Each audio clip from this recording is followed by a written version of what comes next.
next segment, which is the glimpses of the glorious past on 1st July. On 1st July 2012, the Supreme Founder of Hinduism explained Bhagavad Gita, chapter 5, 14th verse. It was translated as the Master neither bestows activities nor make mankind perform actions. He does not grant the connection of the reward of the action.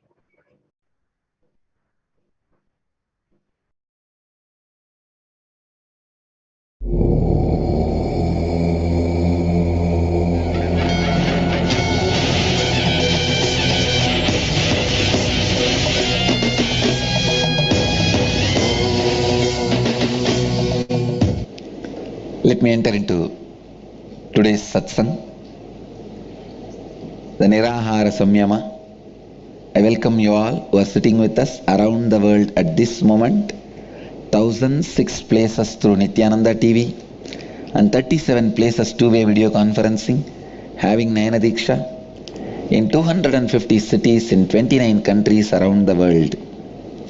The cities sitting with us in two-way video conferencing, having Nayana Diksha: Houston, Kalahasti, Bengaluru North, Bengaluru Marattahalli, Port Washington, New York, Vancouver, Puri, St. Petersburg, Florida, Anna Nagar, Thiruvannamalai, Arunachalam, Hyderabad, Bhagyanagaram, Atlanta, Ujjaini, Toronto, Kailasam, Singapore, Singapuram, Nithyananda Nagara, Bididi, Seattle, Chidambaram, Washington DC, Sripuram, Bengaluru, Paris, Kalighat, Slovakia, Pobrad, Guadalupe, Rameshwaram, Charlotte, Srisailam, New Jersey, Omkareshwar, San Jose, Madurai, Seattle, Chidambaram, Ohio, Prayag, Madrid, Spain, Oklahoma, Somanatham, Dallas, Dwaraka, Los Angeles, Arunachalam, Calgary, Amarnath,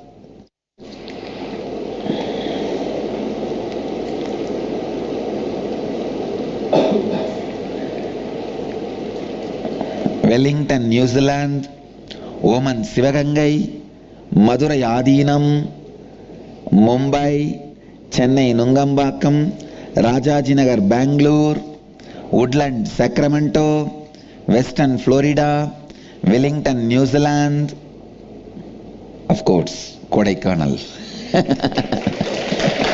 I welcome you all with my love and blessings.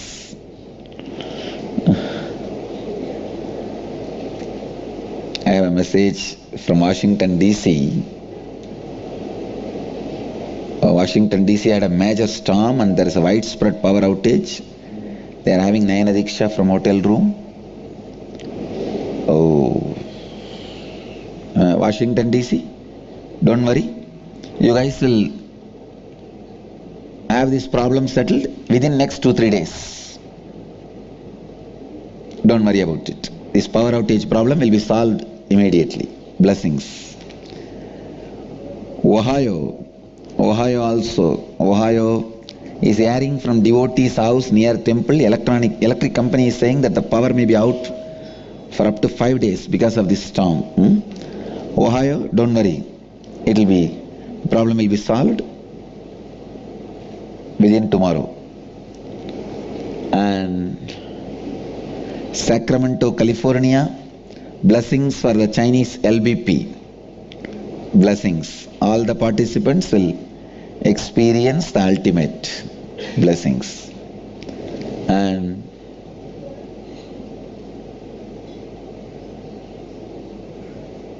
as you all may be aware, constantly aware, today is 6th day of Nirahara Samyama. See, any other Samyama, Ajapa, feeling connection, Nirvikalpa Samadhi, unclutching, any other Samyama, you forget once in a while. But this Nirahara Samyama, nobody forgets. Literally, practically, whole day and night, even in dream. Remember, you are in Nirahara Samyama. Great. So tomorrow morning, we will be ending the Samyama. God. 7 days all over the world. See, in Jainism, they do fast without food, but not all over the world at a time. Here, at the same time, all over the world, people are practicing and continuing their lifestyle, their work, their regular work. That is the important thing. So, really great. I'll enter into today's Bhagavad Gita.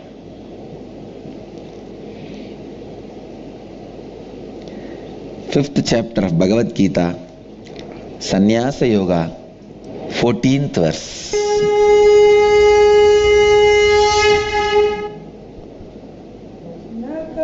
Tritvam na karmani lokasya srijati prabhu na karma pala samyogam svabhavastu pravartate na kartritvam na karmani lokasya srijati prabhu na karma pala samyogam svabhavastu pravartate na kartritvam na karmani lokasya srijati prabhu na karma pala samyogam svabhavastu pravartate.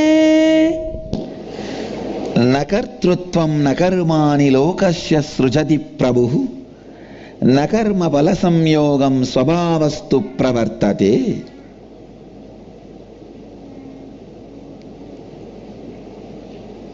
Translation. The Master neither bestows the agentship nor does he make mankind perform actions, nor does he grant the connection of the reward for the action. On the other hand, it is the inherent nature that prevails. Krishna is very clear that everything happens in the natural flow of Prakriti. Prakriti means by innate nature, things as its quality. Anything which has a form has a quality. Anything which has a name has a quality. Krishna is very clear. Everything you perform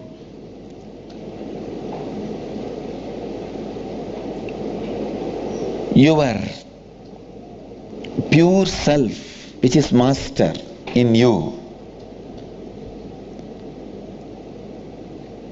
that pure self is neither affected nor disturbed. It resides in its pure strength. It neither gets disturbed nor disturbs others. It neither asks you to perform something nor enjoys the power of your performance. Through this verse, Bhagavan is trying to teach you the highest ultimate truth, which is beyond Advaita.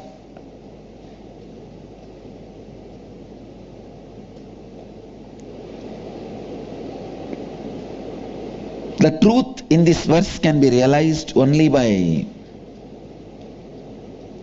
contemplating, meditating again and again and again.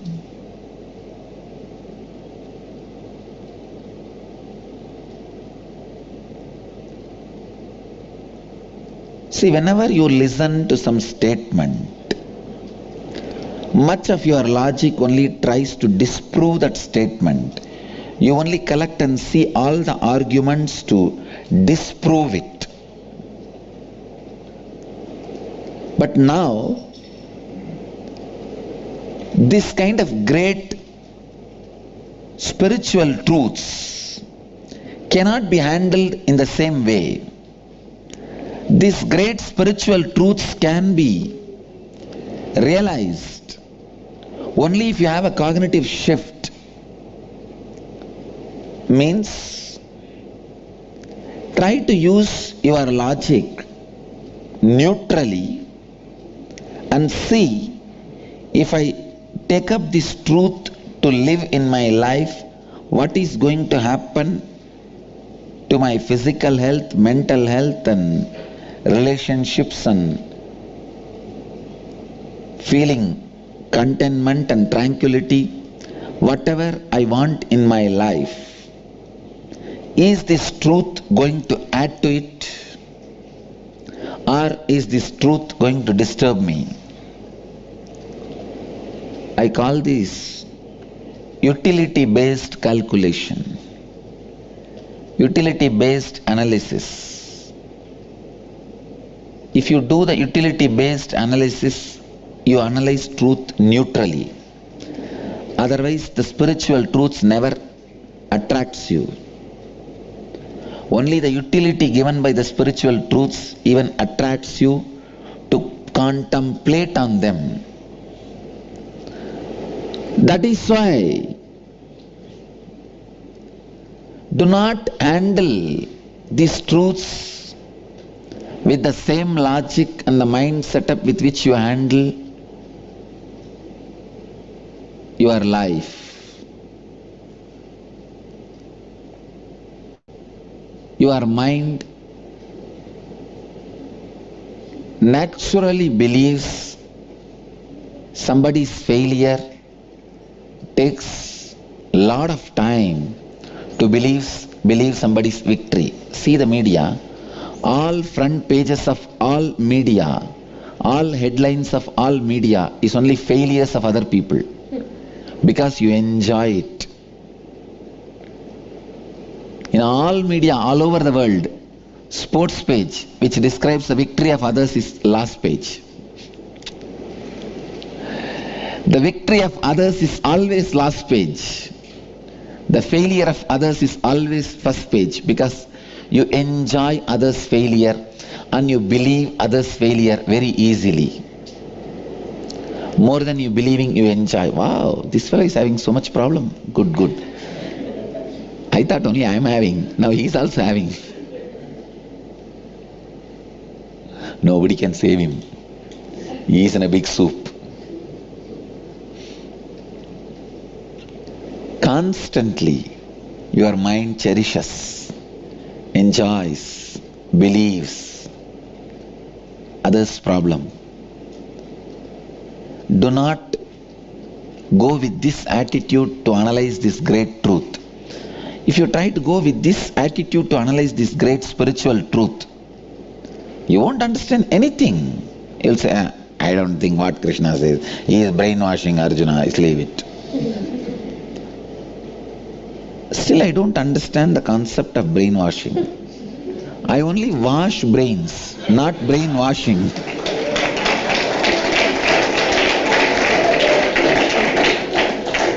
I don't do brainwashing. I only do washing of the brains.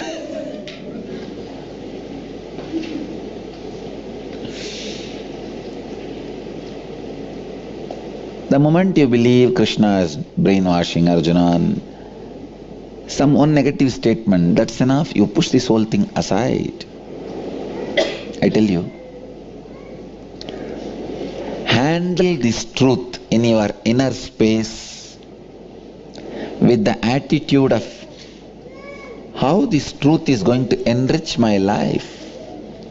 Is it going to add to my spiritual understanding, tranquility, peace, bliss?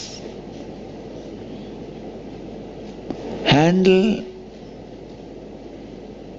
more from the angle of utility value.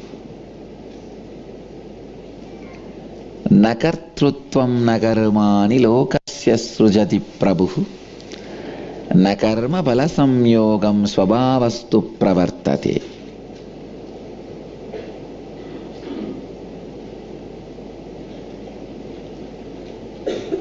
The master in you, the individual, pure, enlightened self, neither bestows the agentship, nor does he perform actions, nor does he grant the connection of the reward for the action.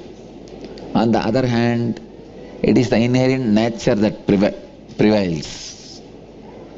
It's your pravritti, inherent nature, which is performing in you, good or bad, right or wrong, enjoying or suffering. Try to handle this truth, contemplate on this truth in a neutral way. If I make this truth as part of my life, how is it going to change my way of thinking? How is it going to change my way of believing about me? How is it going to change my consciousness?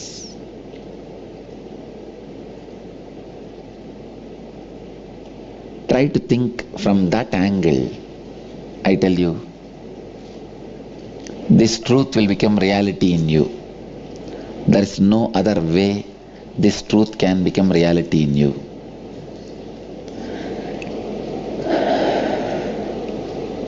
So contemplate on this truth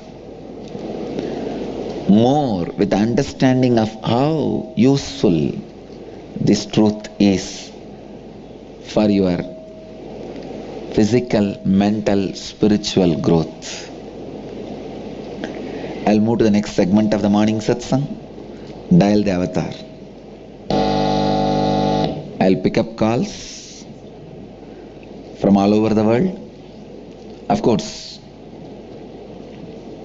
from public or devotees or viewers of our Nithyananda TV, anybody can call.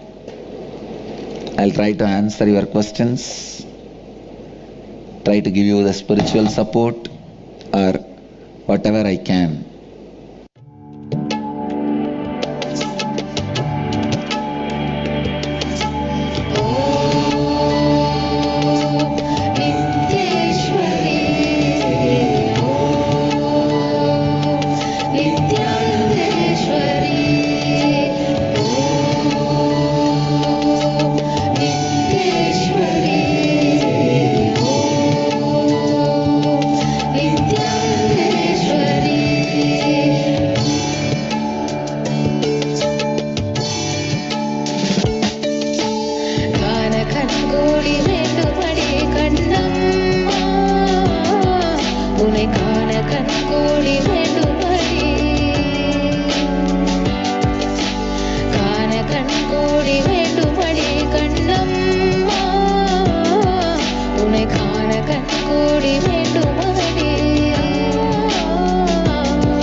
Trouble with the line.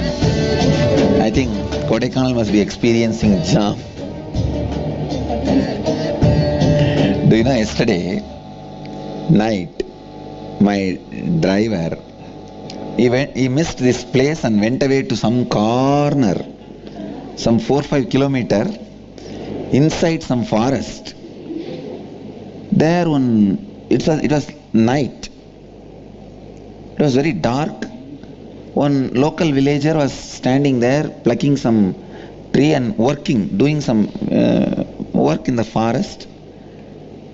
My driver Brahmachari just lowered the glass slowly. It was pitch dark, and asked how to go to this place. He told the name of this place, Avattipuram, or what is it? He said Sterling Resort, Avattipuram. That guy did not even see the car or see me or see my driver or anything. He just, oh, that Nithyananda Swami has come now, go to that place, it's there in the Sterling Resort only. That Swami has come now, go to that Sterling Resort, go straight and take turn. I thought, oh God, this is too much. Inside the forest, some remote villager who is doing farming. So Nithyananda is the buzzword in Kodaikanal now.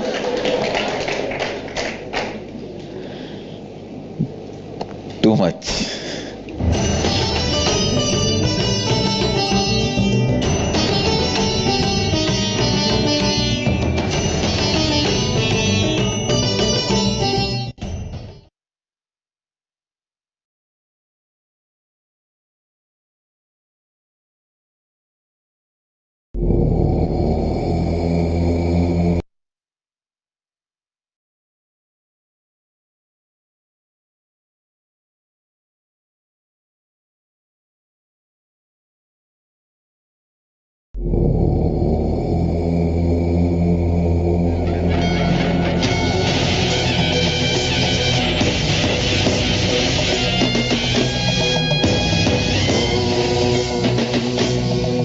One more thing, people ask me, are you interfering in our karmas by healing? I tell them no.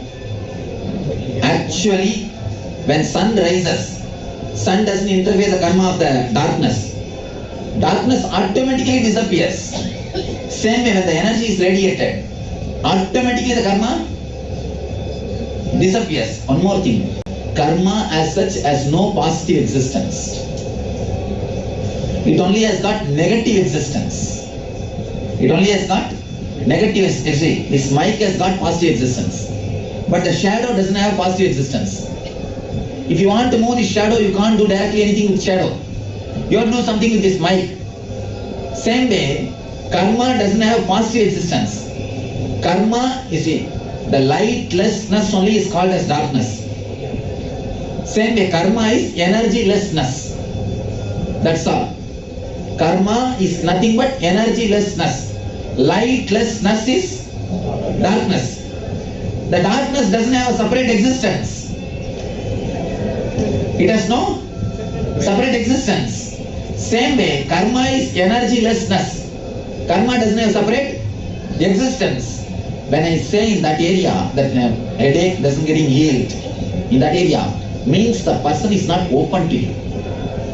You have to give some logical reason. But his karma can be burnt through our healing. Surely, any karma can be burnt through the healing. Any karma can be burnt through the healing. No doubt about that. Only one thing, understand, the person also needs to be little open for that. As you said, like one of the answers, it is in his fate that he is not going to get healed. Then even if the energy is closed, you will surely show the result. There is no such thing as fate, you will not get healed. That is the answer given to the fools who can't believe this science. There are some people who have decided to suffer. For them you can't do anything. You understand? They have decided to suffer. We can't even interfere with them. Total closeness. Only for them that answer is given. But anybody who is ready to sit in front of you will have the result. When I say I am responsible for that word, Swamiji, here it is mentioned, he may not be destined to get healed. the word is wrong. Surely the word is wrong. See, one thing that is not destined to get healed and all, when there is no other word where we use that word. But there is no such thing as not destined to get healed. Let it be very clear. Only when the person is totally closed, he doesn't want to get healed, then nothing can be done. But if he wants to get healed, that much of openness is more than sufficient. More than enough. So, the person has come to you for asking for help. Then, how can you... then there is nobody who will go without having helped, without being helped. No, then how can you say that he is actually like, if we are giving the healing, he has come for help, seeking for help, then this statement is closed. How is this statement? No, the statement closed means the person who doesn't, many times you tell and they don't want. When they are not interested, in that case only this statement applies. If they are willing, Anybody who comes to you, how can they be unwilling? And why will they come to you? That statement doesn't hold good. Is karma itself a fear of mind? Your faith on that fear. It is not even fear. You see, even fear has got a solid presence. But the karma doesn't have even that much of presence. Your fear on karma, that's all. Your faith on karma, your faith on fear, that's all. Karma doesn't exist. Not only it doesn't exist even to the extent depth of fear. See, the fear will go to the depth of even causal body. In causal body also you can be shaken, you can be awakened by fear. For example, if you are sleeping, or before sleeping, if a knife is hanging on your head, can you sleep? Even if you sleep every 10 minutes, you will be shaken. So fear can touch up to the causal body, up to your sleep layer. But karma cannot even touch that much. Karma doesn't have even that much of depth. Yes.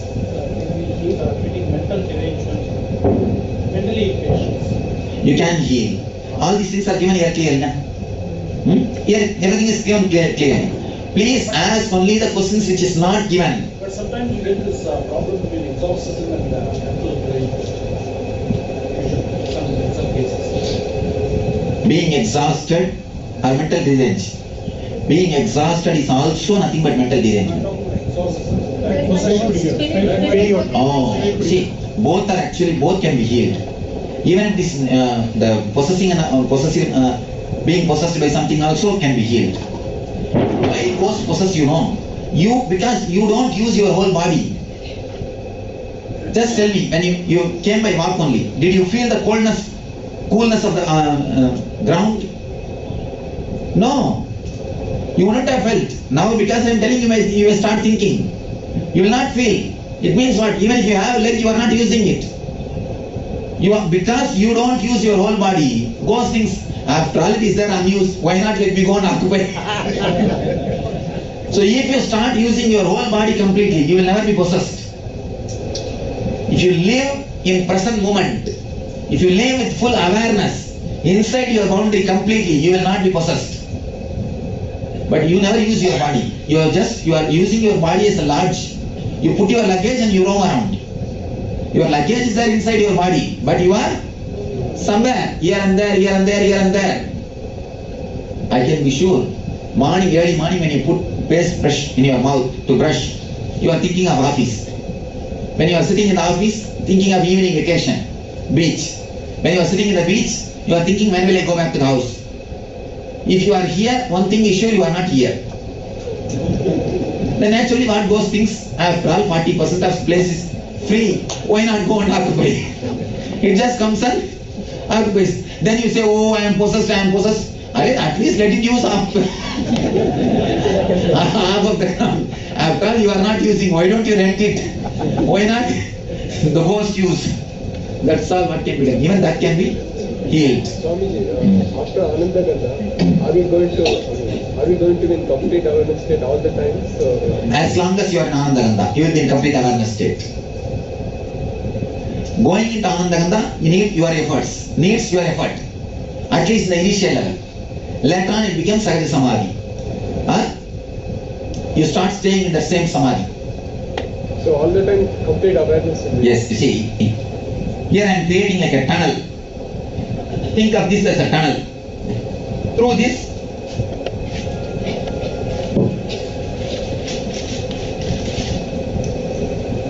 now initiating you into Anandaganda, from here I create a drill.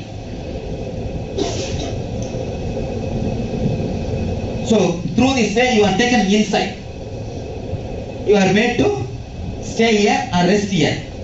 Sometimes some of these engrams, the old engrams, will slowly try to pull you out.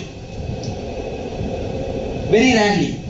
But when it tries to pull you out, when your mind moves here and there, don't bother. Again bring it back and put it there. Relax in the same space. Then the more you stay here, these engrams which tries to bring you out will die. The moment all these things dies, you will start staying in Sahaja Samadhi. As long as these few engrams which are left out, only you will be pulled outside again and again. It's like there's a beautiful story Ramakrishna says, the simile. The mungus, they will go and try to hide in their house, inside their hole. The mungus, have you seen the mungus which kills the snakes? Kiri. They go and try to hide in their hole. These village boys, naughty boys, they will put a rope in the tail and tie a stone with it, brick with it.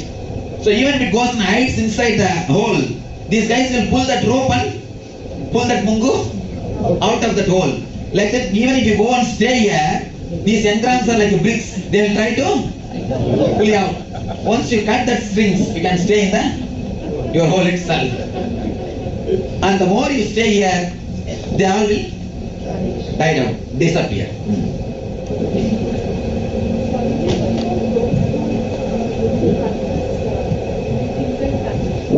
Another big question, usual question. Can I go to other masters, other swamis, other things? You are free to do. You have full freedom to go anywhere you want. It is not monopoly. Please be very clear. It's not like a shop. If you come to my shop, don't go to nothing like that. I am very clear. I give you all full freedom. You can go wherever you want. And one more thing I tell you. Pluck beautiful flowers from all the gardens and make a beautiful garland and wear it. Enjoy. There's nothing wrong plucking beautiful flowers from all the gardens. All I need is enrich your life. That's all. Just make your life more and more blissful, more and more happy. It is not that if you come to me, if you are my disciple, you should not go here, you should not go there. All these things are dirty possessiveness. Dirty possessiveness. You can do Tai Chi or any other yogi, whatever you want, you do. Only thing, measure the technique which you are doing with this scale. Is it making you more blissful? Is it making you more aware? Is it making you more intelligent? Measure with that and use it. Only that also for your safety. Other than that, I don't have any rule. Pluck flowers from all the gardens and make a beautiful garland, wear and enjoy. There is nothing that you should not go here or you should not go there or nothing like that. Live. And one more thing, after all your ego, even if 100 persons are killing it also, it will not die. How do you think it will die by one person? Better let you have 100 blows so that it dies. And it is nothing wrong. Do it all possible ways. Try to grow.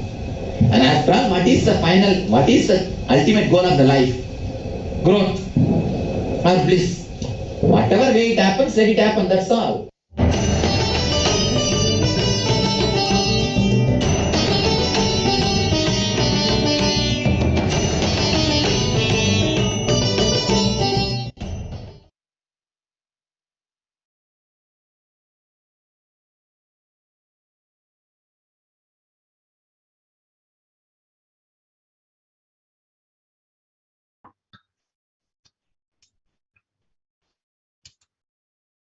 On 29 June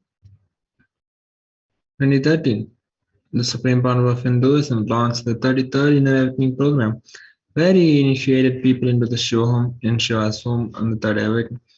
Narrating the glory of Varanasi, he shared the greatness of Annapurni Devi's energy that gives a feeling of bliss, health, and completion, which is in the very air of Kashi. Varanasi is the very DNA of Hinduism and is directly controlled by Mahadeva, where he dances, celebrates his own existence, and protects it as Kalabhairava. All these divinities are literally physically living here in Varanasi. Varanasi is literally the place where gods make themselves available to everyone.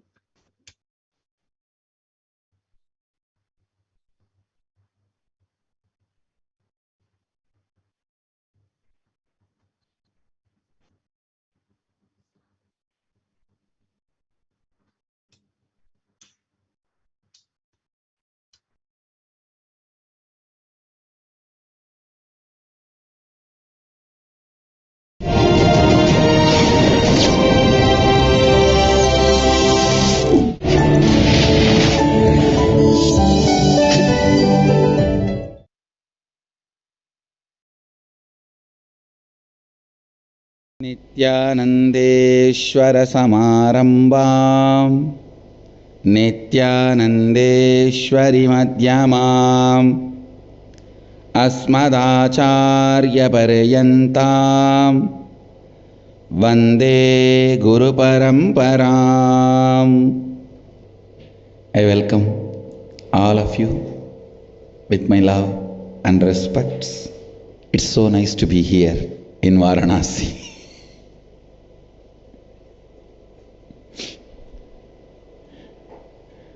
I'm not trying to tease you all. I'm just reminding, when I am here, what are you doing there? Varanasi, Anandavana, the place of Annapurani.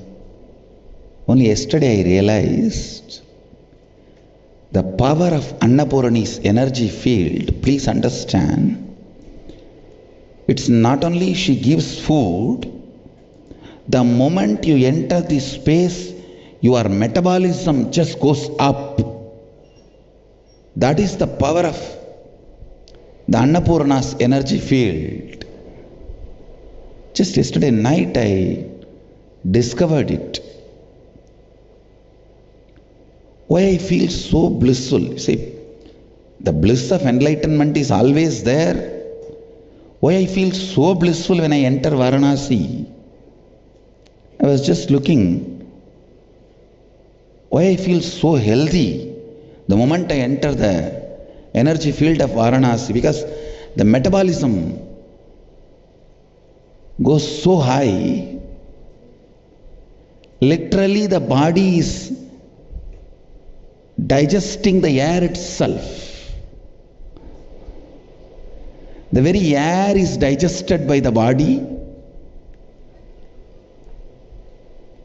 Body is enjoying the very breath or the energy field of this Anandavana,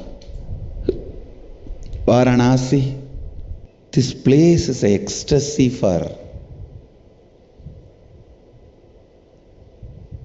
people who seek the higher purpose of life.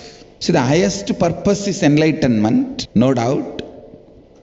But even if somebody is seeking little higher than what they are seeking, even if they are seeking for health,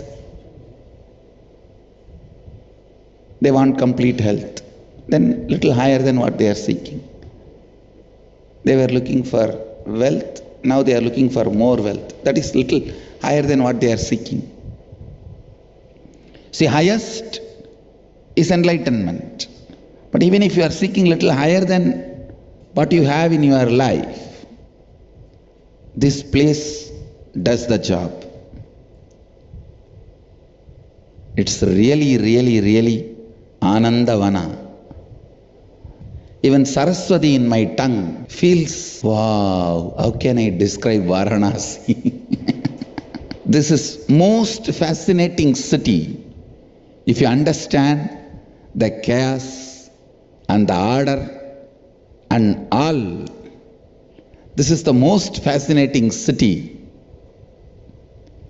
If you don't understand and resist, most frustrating city. This city is like me, always an extreme. If you understand the order, most fascinating. If you resist, most frustrating.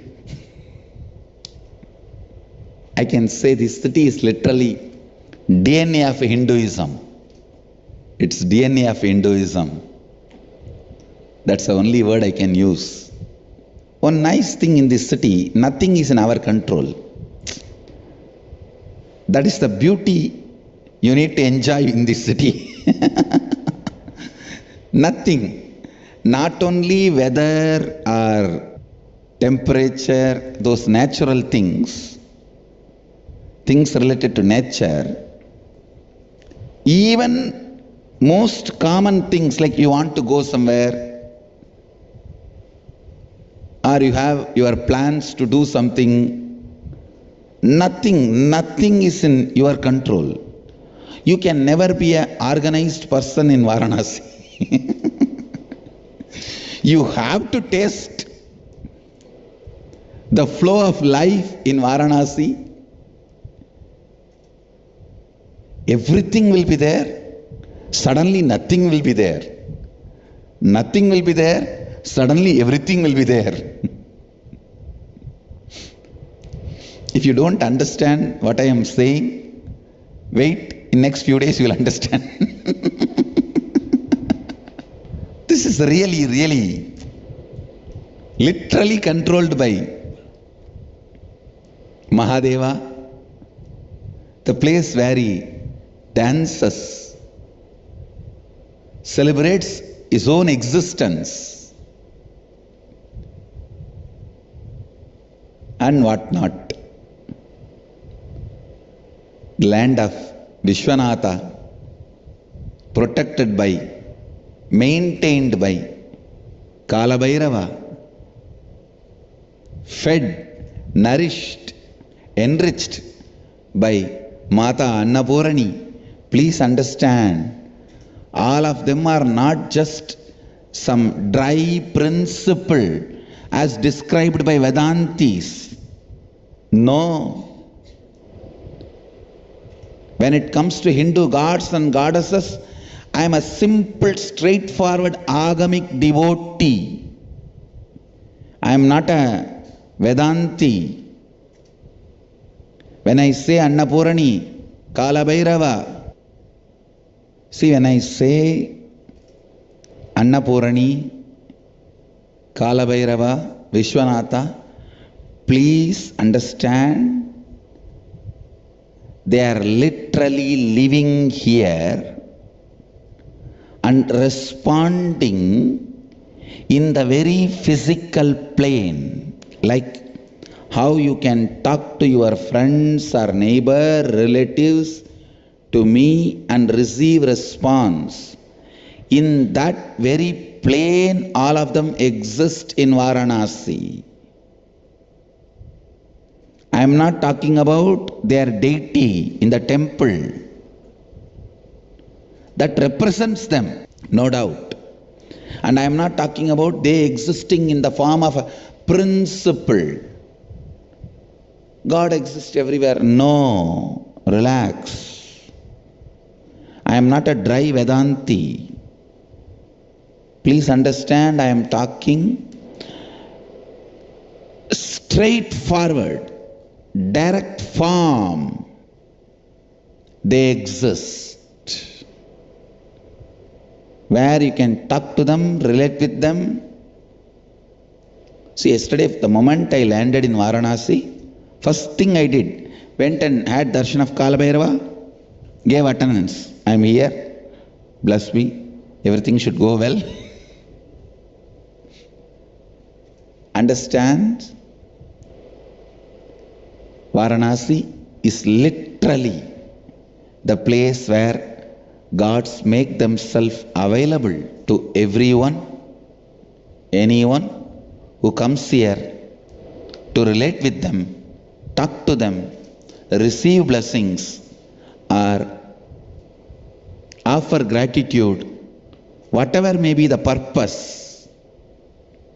When you are here, when you relate with them, they make themselves available to you physically. And I tell you, I am not giving you false promise. I am talking on a national channel. Please understand, I am talking in a national channel. The nation where only Hindus are targeted, only Hindu gurus are put to the highest possible scrutiny, not to be accepted but to be rejected. I am talking in that country, in that country's national channel. So I am talking responsibly. Understand, Varanasi is a place where this great gods, goddesses are physically making themselves available. Physically, literally making themselves available to everyone who comes here for praying, connecting with them, offering gratitude. As I said, this place is the DNA of Hinduism. DNA of Hinduism. Many times people come and complain to me, oh, this place is so dirty. I tell them, relax a little bit. Understand the load this city is handling. This city is the center of the faith of 100 crore people. Literally billion, 1 billion peoples.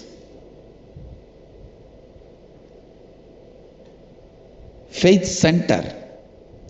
So this place has to support the spiritual sentiments, needs, the sacred needs of literally billion people.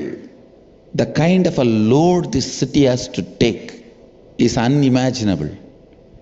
Taking all that load, still this city is surviving without collapsing itself is a miracle.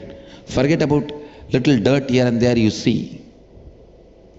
And unfortunately, we Hindus don't have any sense of cleanliness or social service. We have high religious sentiments.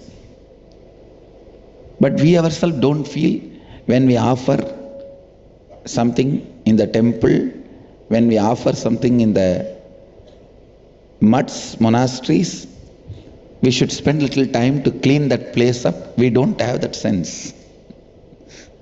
The dignity of labor is only growing now with us. So naturally, the combination of these two, see, if we don't go, the place will be clean. If we have the sense of cleanliness, that place will be clean.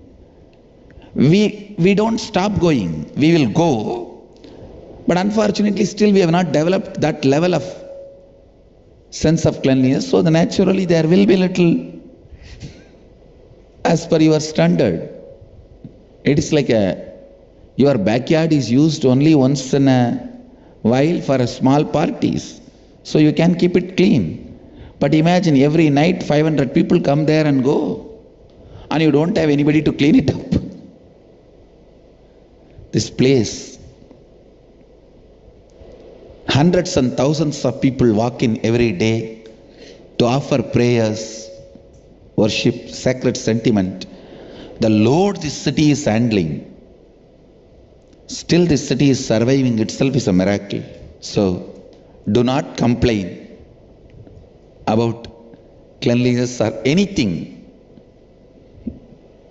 This city need to be celebrated Ramakrishna says, I don't see the city built out of stone, mud, wood, mortar and all that. I see the city is completely built out of gold, golden city.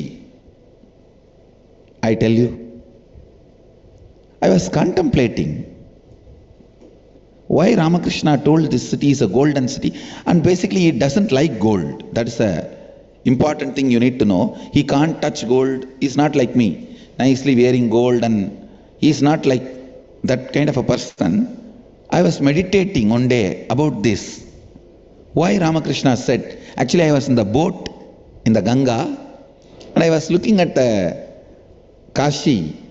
Kashi itself is considered as a god here, Kashika Devi. I was thinking why Ramakrishna made this remark. I suddenly saw clearly it is built out of so much of sacred sentiments of billions of devotees, lakhs of sannyasis, millions of seekers, all their sacred sentiment, all their deep devotion, all their yearning for higher purpose, highest purpose. All these sentiments were the foundation for this city to be built. Nothing else. So this most sacred city, the most sacred place, built with so much of sacred sentiments, so much of sacredness, that sacred sentiments only Ramakrishna describes as golden city. Varanasi means the place between eyebrows and the nose, third eye. Understand? The very word Varanasi means third eye. And the very inhaling, exhaling action in Varanasi, this very air of Ganga Mata, the breathing space of Ganga Mata, means the air which travels on the Ganga, even inhaling and exhaling that very air, subtly massages third eye and awakens it. Understand? The very air of the Ganga in Varanasi, going in and coming out, massages your third eye and awakens it. This land, even the great personalities like Vyasa, Shankara, even they are not able to sing the glory of Anandavana. Where am I? I may not be able to sing the glory, but I will continue to try. Among the gods, Mahadeva, among the Kshetras, Varanasi, among the mantras, Pranava, among the books, Upanishads. You can't even compare. See, if there is something to compare, you can compare and describe. This city has a unique lifestyle. Even the people, please understand, in this city people see 10,000 sadhus every day. They would have seen all great big Mahatmas. They don't have to go anywhere. If they just sit in their gully, in their pawn shop or chai shop, or just outside their house, in their veranda, they will see all the great Mahatmas of the world. Any Mahatma exists on the planet Earth, they will see them in their, outside their house, in the street. But still, yesterday while I am walking, I am seeing the whole gully standing up and doing namaskar. I was thinking, if you see Mahatmas, sadhus, gurus every day, day in and day out. Babas, sadhus, gurus, and of course Hinduism has tons of them. Literally, I think per 100% we have one temple, and for 100%, per 1,000% we have one guru in Hinduism. If we do the statistics, it may be even less. Seeing so many of them, still I see that it is a joy for them, it's excitement for them. They don't even just do namaskar with the hand, they stand up. They have their own way of respecting. Somebody will tell Har Har Mahadev, somebody will tell Mahadev, somebody will tell Annapurni ki jai, somebody will tell Vishwanath, Polo Vishwanath, somebody will tell Bole Baba, whatever. But they have their own way of respecting. One thing is sure, no one will miss the opportunity of respecting. See, I have seen many holy cities. I am born in a sacred town in Tiruvannamalai, where people see thousands of sadhus. So they become insensitive to sadhus. I have not seen the natives of Tiruvannamalai people standing up and respecting every sadhu who walks in the street. Natives have become insensitive to sadhus. Maybe the people who come from outside, visitors may respect the sadhus and sannyasis whom they see. Natives have almost become, okay, this is everyday life.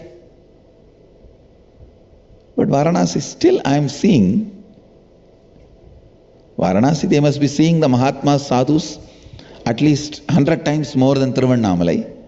But still it is a joy, excitement. I tell you, this city is literally the DNA of Hinduism. The Hindu tradition, the lifestyle, the gullies, the temples, the people, everything. Varanasi has its own culture. I can say Varanasi is its own religion. The way of food, clothes, building, shelter, art, dance, music, handicrafts, everything. Varanasi has its own religion.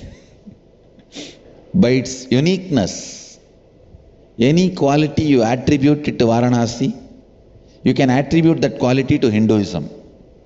Any quality you see in Hinduism, you can attribute that to Varanasi. The qualities of Hinduism, worshipping everything as God. I tell you, in Varanasi, not only everything is worshipped as God, nothing else exists other than God. There are many religions which say one God. But Varanasi, only God. See, actually one God is a stupid theory. Only God is the reality. It is. An ability to bear all the invasions, attacks and stand back.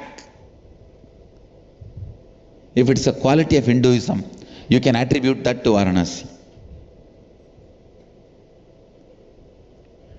Varanasi has seen equal number of invaders.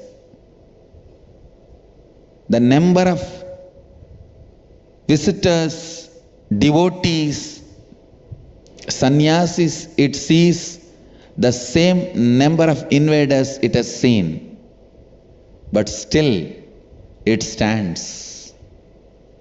It stands. Actually, whoever invades Varanasi, they just fall in love with Varanasi. Varanasi invades into them with its subtle power. They come with a hard power to invade Varanasi, with army, all that. But Varanasi's subtle power invades them, and they go back carrying Varanasi inside them. You just need a right context to understand Varanasi, to celebrate Varanasi. Everything everything best humanity has done, whether in the field of philosophy, the field of enlightenment, in the field of spiritual powers, the field of music, art, architecture, in every field, the best, most ancient civilization on the planet Earth, the Vedic tradition, Sanatana Hindu Dharma tradition, the best they have done is still preserved, protected in this one city. Whether it's a cooking style, eating style, feeding style, or music or dance or philosophy or way of teaching, everything, the best we invented, discovered, developed in our tradition by our research and development, everything is still preserved in this one city in its lifestyle. I don't know how you all feel when I talk about Varanasi, but I am enjoying. That is why I am not able to stop talking about it. I am enjoying it so much. That is why every time I come to Varanasi, at least 1 or 2 days satsang, I won't be able to talk anything else. I know I am supposed to talk on Kathopanishad. But the moment I enter, I am so full of Varanasi. Not only I am devotee of Vishwanatha and Annapurani, I have become a great fan of Varanasi. And everything exists in Varanasi. The way the life is lived, the way death is faced, the way everything is lived. Please understand, when you are coming, driving around in this city, any vehicle on which if you see the shining cloth is tied on a suitcase or luggage, please understand it is not suitcase or luggage, it's a dead body. If the shining color cloth is covered on that luggage end to end completely, understand, it's a dead body. You will see them on auto or taxi or car which is driving next to you. At the most you will hear Ram Naam Satya Hai from those people who are taking the body, who are sitting inside the vehicle. And I have seen, sometimes they nicely offload the body next to a chai shop and all 4 of them will be standing and sipping a chai. It's not that they disrespect the person who is dead and they must be direct father, mother or close relative. Then when they take the body again they chant only one thing, Ram Naam Satya Hai. Per day almost 300 bodies are burnt, minimum. Sometimes it goes up to even 600 in Manikarnika Ghat. But I have not seen a single person crying in that Manikarnika Ghat. See, I went and sat in Manikarnika Ghat hundreds of days. I have spent time there. So many people bring their bodies, their relatives, near and dear ones' bodies. Once I have seen one bull was dragging the body and bringing it to Manikarnika. Just all alone, one bull, the owner's body. I don't know who tied all the clothes properly, but he was bringing. I have seen with my own eyes. Then the people working in the cremation ground, they just offloaded the body and they did the rituals. Not even once I was able to see any one relative crying. It's not that people don't love their near and dear ones here, but they know death here means liberation. Death here means liberation. So strong. It is no more a faith. Please understand. When there is a doubt, 50%, then it can be called as faith. When there is 20% doubt, you can call it as a blind faith. When there is 10% doubt, you can call it as a perception. When there is no place for doubt, it's reality. In Varanasi, the idea death here is liberation is a reality. Not even 1% doubt. I've seen the way people hold Varanasi in their inner space. If some place can generate such an amazing inner space, it's reality. Please understand, it's reality. How in Hollywood movies, just the perception, they try to make it look like almost reality, and for the 3-4 hours you literally believe it's a reality. Even though after that you know, no, it was created perception.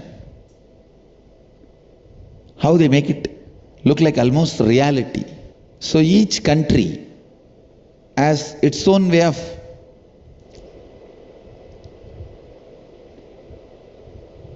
expressions of life.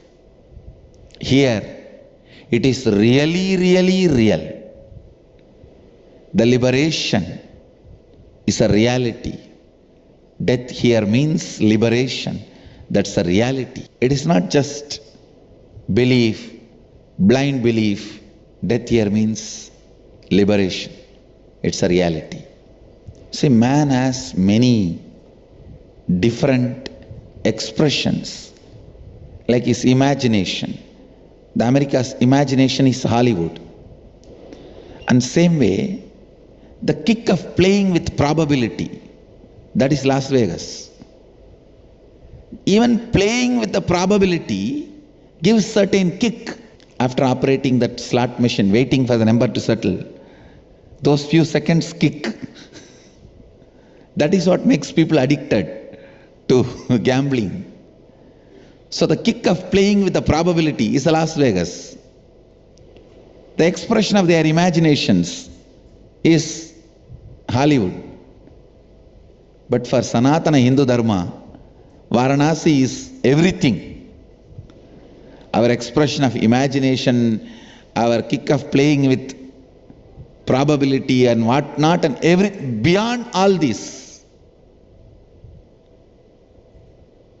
Even imagination is too small word. It's beyond all this. It has gone to the extreme of that sacred sentiments and experience. It is just a reality. It is just a reality. This city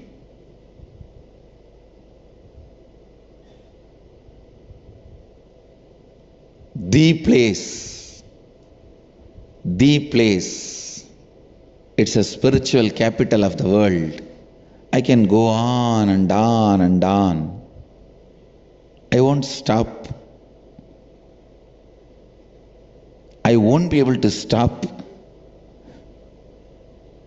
speaking about Varanasi. But we will have to go to the next sessions.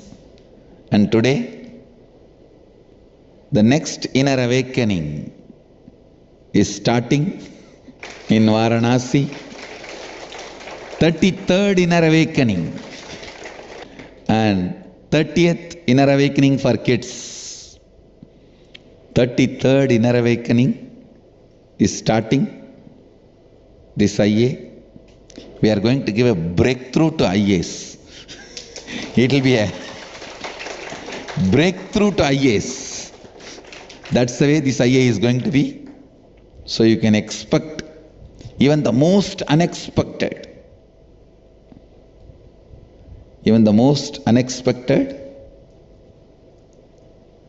greatest positive possibilities.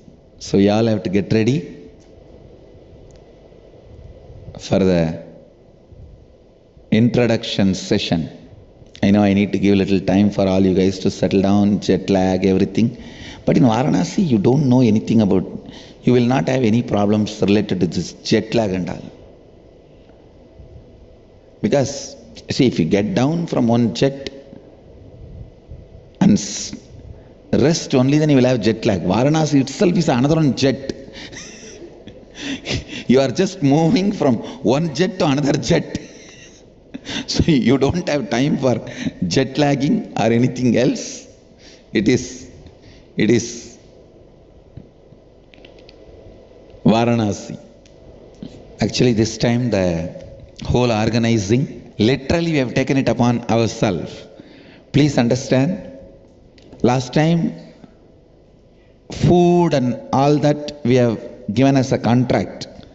Unfortunately, how much ever we tell, we tried our best to make everything organic last time. Those fellows, how much ever we tell, see, there are some things which is really not available organic in India. It has become impossible to procure. For example, green chili. Organic green chili is available only in Andhra. Anywhere else, green chili production has become non-organic with chemical. Only in particular areas of Andhra, they still produce green chili and red chili both in organic way. So like that, there are some things not available immediately. If those things they use the regular available market items, okay. But last time we were not able to control even that much. Once they give the contract, what they bring, what they cook. How much ever you scrutinize, suddenly after 10 days they say, all right, if you are not interested, come on, I am stopping cooking. What will we do? In the beginning itself we said, we will cook on our own. And we have 50 volunteers from Tamil Nadu. Please understand, actually, this time we have more staffs and volunteers than the participants. I said, it's okay. We need to train our own battalion, our own group. 50 people, 52 actually, exactly, to tell exact number. 52 people have come. Literally all the groceries in lorries and trucks we brought from south. We procured everything because in Karnataka you get lot of these organic items. And only few perishable items we were not able to bring. All the non-perishable groceries we brought from there. Here we are trying to source even the perishable, organic, but with all this, still we are struggling that few items are not available organic. But we have, with all our integrity, we put all our effort to serve food as per Mahadeva's instruction. Please understand, Mahadeva has written a beautiful cookbook called Bhagashastra. It's attributed to Mahadeva. I feel the book is so beautiful. Anybody who has written is already in the space of Mahadeva. So we can very boldly, courageously we can say it is written by Mahadeva. Nothing need to be doubted. The book describes beautifully about the cooking vessel, the way of cooking, the temperature need to be maintained for each item to be cooked, and around, I think, 200 items Mahadeva himself has described. in a book called Bhagashastra, which was at least, the book must be 20 to 30,000 years old, because the way things are described, the way things available, it's so beautiful. We are, with all our integrity, we have put our 100% effort to serve you guys this time as per the Bhagashastra.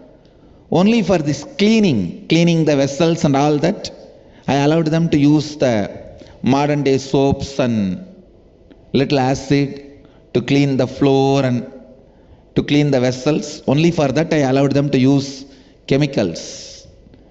Because unfortunately Mahadeva is not describing the items for cleaning the vessels. I don't know how that chapter got missed. Only for those things where Mahadeva did not describe, we are using the modern day items. Other than that, literally we are bringing back the original cooking of Mahadeva's family kitchen.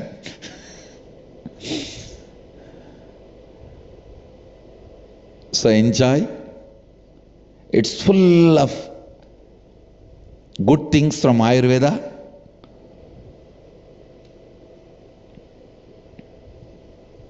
And literally, not only cooking, all the other arrangements also, we have taken it in our hands directly, without having any contractors or any middleman. So hope we will really serve you. Apart from that, get ready for a great spiritual feast.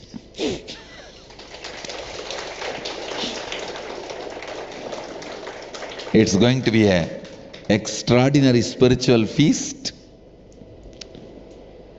I'm going to start the third eye initiation from today, day 1. Please understand, the third eye initiation, working on the third eye, is going to be starting today. It's not that 12th day. Of course, the 12th day I am going to start for Shivoham participants. For all the inner awakening participants, I am going to start today, because by 11th day I wanted to finish the third eye process with all you guys. You will all be ready. So I can concentrate on the Shivoham participants on last. Of course, those last 11 days also, you will also be having initiation, but I can put little more time on them. So, the initiation and the process is going to start today for all of you.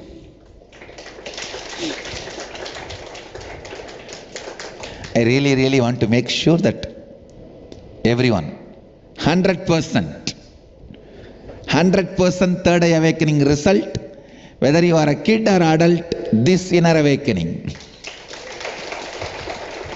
So, I am starting today. The initiation starts on day 1. Get ready for a spiritual blast. Literally, for a spiritual blast. And with this, I bless you all.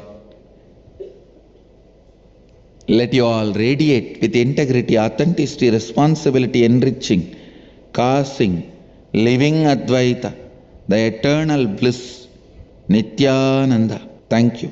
Be blissful. Nithyananda Dhyanapitham, Nithyananda Nagar, off Mysore Road, Bidadi, Bengaluru. Phone 08027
Connecting with the divine with your eyes closed is meditation.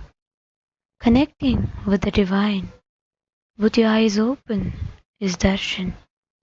Come, let us all now move from meditation to darshan. Slowly, very slowly. Please open your eyes. அபயம் தரும் லிங்கம் ஆனந்த நித்யன் தந்த ஆனந்தலிங்கம் பிணி நீக்கும் உயிர் காக்கும் ஞான ஒளியாக பூத்த நித்யானந்தன் தந்த உயர்லிங்கம் ஆதிலிங்கம் ஜோதிலிங்கம் அற்புதலிங்கம் ஞானலிங்கம் நித்யன் தந்த ஆனந்தலிங்கம் ஆதிலிங்கம் ஜோதிலிங்கம் அற்புதலிங்கம் ஞானலிங்கம் நித்யன் தந்த Ananthalingam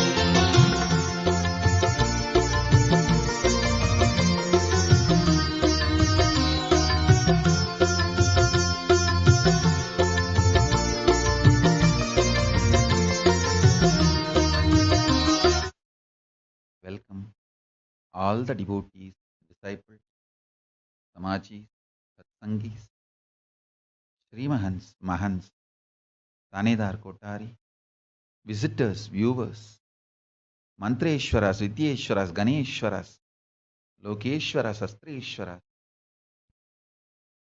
with my love and blessings.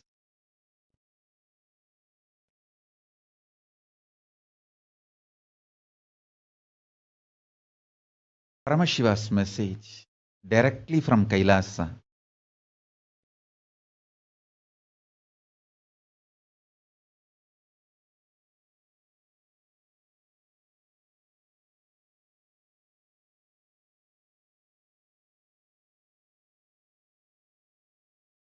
Liberating yourself from obsessive, compulsive, reactionary pattern and its suffocation is liberating yourself from delusion. Listen.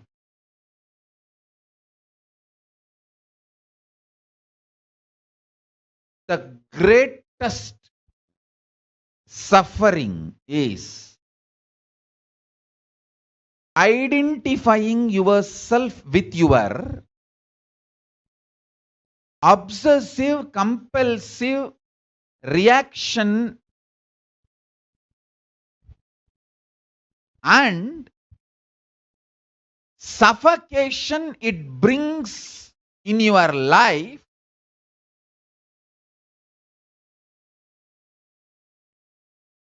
as you. I'll repeat.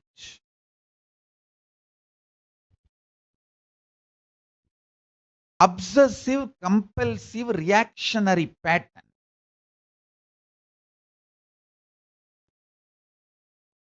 You identify yourself with that pattern and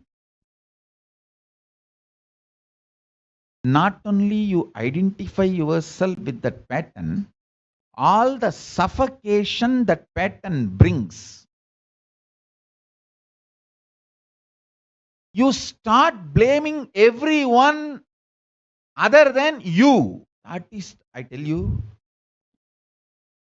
this is the worst delusion in the life. Even if you drink a cup of coffee, because of the obsessive, compulsive, reactionary pattern, it is drinking poison.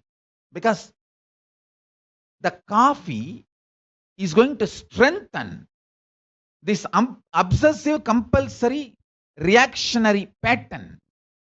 Obsessive, compulsive, reactionary pattern.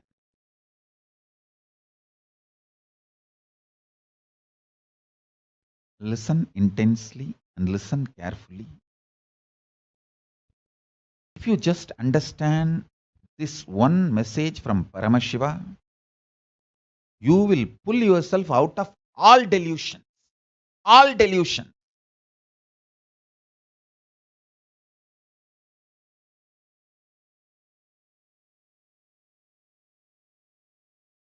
This obsessive, compulsive, reactionary pattern, you strongly feeling that pattern is you, and all the suffocation comes with that pattern, you start blaming everyone around you,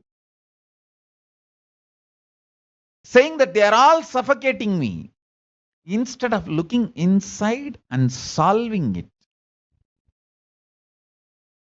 attending to it. Listen carefully.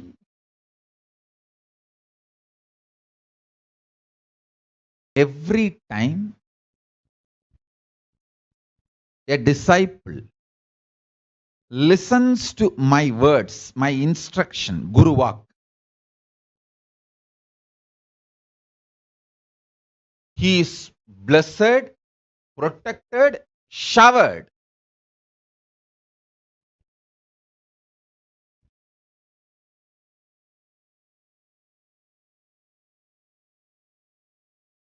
I am telling this to Indu Priyal directly,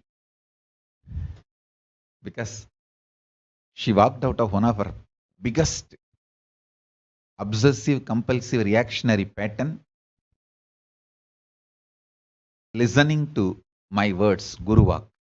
I tell you, when I give you a Guru Vak, I put my hand exactly on that obsessive, compulsive, reactionary pattern.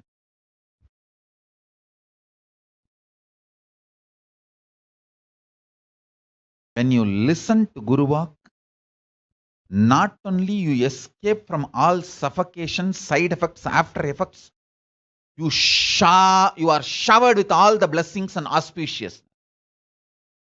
I can give you 1,000 examples, or I can give you millions of examples. Every time when people walk out of their obsessive, compulsive, reactionary pattern, they save themselves from tons of sufferings. They pull themselves out of delusion, and they are showered with all the good things. One of the most beautiful quality I have seen with Jnanatma.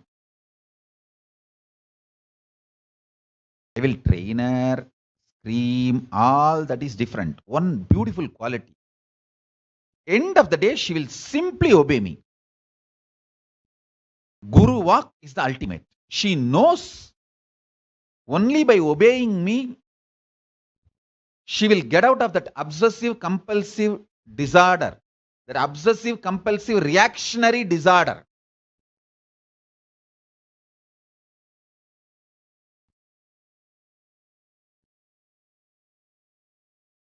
That one decision Jnanatma has, obeying the Guru Vak, that saves her from all the mess and all karmas and all delusions. I tell you, I have saved millions of people from their sufferings, suffocations, delusions, just by directly pointing out their obsessive, compulsive, reactionary pattern. If I have to give a rough equivalent for the word trobhava, delusion, I'll give this word only. Obsessive, compulsory, reactionary pattern, associating, identifying yourself with that pattern, and suffocating yourself and blaming everyone. Oh, this person made me to believe this pattern. This person is suffocating me. This person put the pattern in me. This person He's torturing me. You blame everyone around the world